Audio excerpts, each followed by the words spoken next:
Most marine scientists don't have the money or equipment to explore the deep sea, but the oil and gas industries do.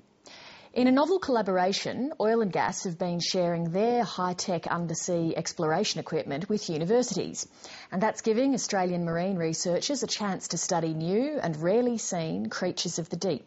Brendan Trembath reports.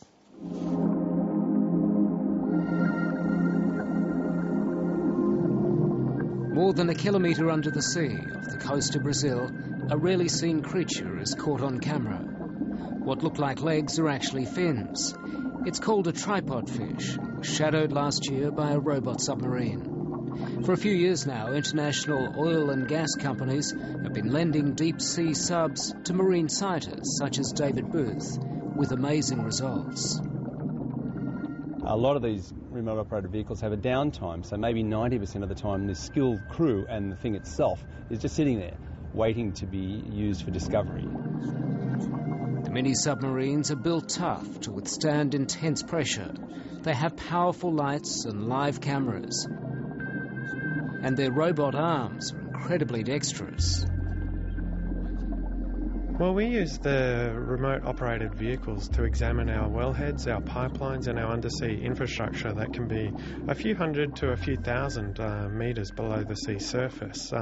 But we don't need to use the ROV remote-operated vehicles 100% of the time.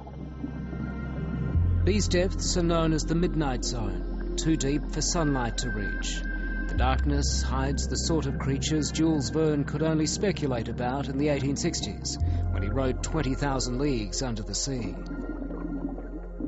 There's some very interesting things in the deep sea. Sometimes the things you get on the surface, like little crustacean creatures, are giant in the deep sea. So similar looking things, but maybe 100 or 200 times the size. A fleeting glimpse of a giant squid in Australian waters. The creature appears to be curious about the drilling equipment in its domain. Marine scientists are inquisitive types too. Peter MACREADIE has also explored the deep sea with industry help. It might often be a call in the middle of the night from one of the rig operators saying that we've got some time to join them on one of their missions, and we head out offshore via helicopter onto one of their rigs, and we'll sit with one of their remotely operated vehicle attendants. At these depths, there are many surprises. Like the Dumbo octopus, named for its likeness to the Disney flying elephant character.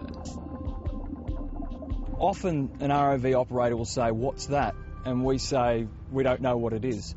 And that's what's really exciting about this. We're often discovering species that have never been described before, species that have never been seen alive, and species that have never been described in terms of where they are distributed. There's often organisms that we find are at much deeper depths than we ever knew possible. The oil and gas industry doesn't have a perfect record for protecting the marine environment, but it does fund a lot of research.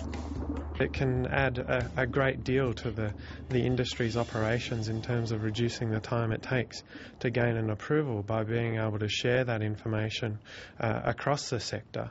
We can then use that in our approval documentation to speed up approvals. The collaboration known as the Serpent Project came about because the industry could go where most scientists could not. And the idea was scientists were not getting access to the deep sea, which we recognise as a place where well over half of the life on Earth exists, and we know less about it than the moon. So we were never going to get there unless we had a partnership with people who go there regularly. The scientists say they can publish what they please. In one of their latest papers, David Booth and Peter MACREADIE have called for a rethink of the policy of removing oil rigs which have reached the end of their useful life. More than 85% of the world's offshore oil rigs are about to reach the end of their production life. So they've stopped producing oil, and the decision now has to be made, what do we do with these offshore oil rigs, especially given that they've now become home to so many amazing creatures. As old operations reach retirement age, the search for new sources of oil and gas continues. Well, Australia's got something like over 50 petroleum provinces or geological provinces, and we've only really explored 12 to 13 of those provinces. So Australia is relatively underexplored at the moment.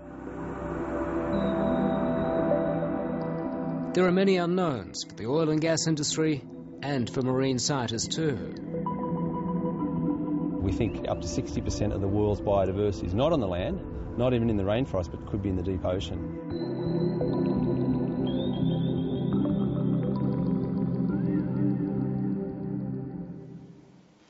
Brendan Trimbath reporting.